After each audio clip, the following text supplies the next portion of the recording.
আজকে চলে আসলাম বাগেরহাটের ৬০ গম্বুজ মসজিদে। আসসালামু আলাইকুম, আশা করি আপনারা সবাই ভালো আছেন, সুস্থ আছেন।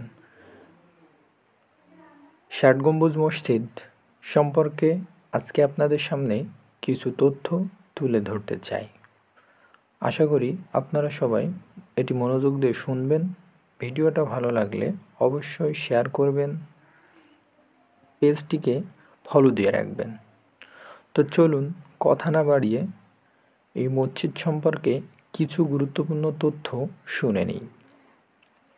৬০ গম্বুজ মসজিদ বাংলাদেশের বাগেরহাট জেলার দক্ষিণ পশ্চিমে অবস্থিত একটি প্রাচীন মসজিদ। মসজিদটির গায়ে কোনো শিলালিপি নেই, তাই এটি কে নির্মাণ করেছে বা কোন সময়ে নির্মাণ হয়েছিল সে সম্বন্ধে সঠিক কোনো ধারণা পাওয়া যায়নি।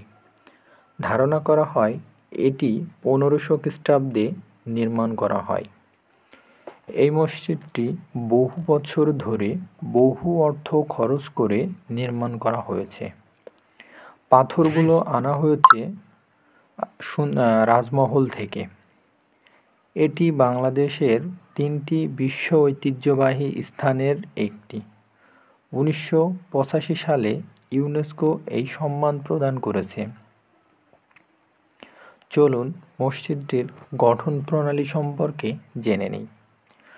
মসজিদটি উত্তর দক্ষিণে বাইরের দিকে প্রায় 160 ফুট ও ভিতরের দিকে প্রায় 143 ফুট লম্বা এবং পূর্ব ও পশ্চিমের বাইরের দিকে প্রায় 104 ফুট, ভিতরের দিকে প্রায় 88 ফুট চওড়া। দেওয়ালগুলো প্রায় 8.5 ফুট পুরু। ৬০ গম্বুজের মসজিদের গম্বুজ সংখ্যা 81টি। 7 লাইনে 11টি করে 77টি এবং 4 কোণায় 4টি, মোট 81টি গম্বুজ রয়েছে। কালের বিবর্তনে লোকমুখে ৬০ গম্বুজ বলতে বলতে এর নামকরণ হয়েছে ৬০ গম্বুজ মসজিদ। চলুন এবারের ইতিহাস সম্পর্কে একটু জেনে নিই।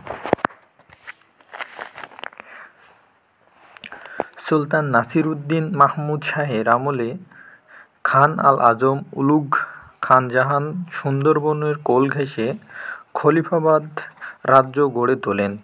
খান জাহান এই রাজ্যে বসার জন্য একটি দরবার গড়ে তোলেন, সেটি পরবর্তীতে ৬০ গম্বুজ মসজিদ নামে পরিচিতি লাভ করে। এটি অত্যন্ত সুন্দর এবং বাইরের দেওয়ালে কোনো কারুকার্য নেই। আগেই বলেছি দেওয়ালের পুরুত্ব 8.5 ফুট পুরু। ধারণা করতে পারেন আপনারা। আমি এর চারিপাশে গিয়ে দেখানোর চেষ্টা করেছি আপনাদেরকে। এখন আমি দক্ষিণ দিকে অবস্থান করছি, এটি দক্ষিণ দিকের অংশ। যখন আমি ঘুরতে যাই তখন আসরের আজান হয়, ঠিক সেই সময়ে এই মসজিদে নামাজটা আদায় করে নিয়েছি। চলুন এবার মসজিদের পুকুরটা দেখিয়ে দিই আপনাদেরকে। এটি পুকুরের রাস্তা। চমৎকার, সুন্দর, অসাধারণ পরিবেশ।